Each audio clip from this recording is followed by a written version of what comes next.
If you want to move your Facebook timeline photos into an album on your iPhone, this quick guide will show you the easiest way to organize your Facebook photos.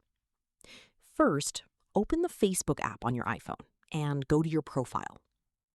Now, scroll down to the Photos section and tap on it. Next, open the Uploads or Timeline Photos folder where your photo is currently saved.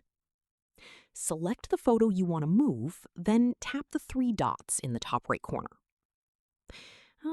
Depending on your Facebook version, you may see an option called Move to Album or Add to Album. Tap on it and choose the album where you want the photo to go. You can also create a new album if needed. After selecting the album, tap Move or Save to confirm the changes. But in my mobile phone, it does not show. If you don't see the option, make sure your Facebook app is updated from the App Store because some older versions may not support this feature properly. And yeah, that's how you can easily move Facebook timeline photos to an album on iPhone.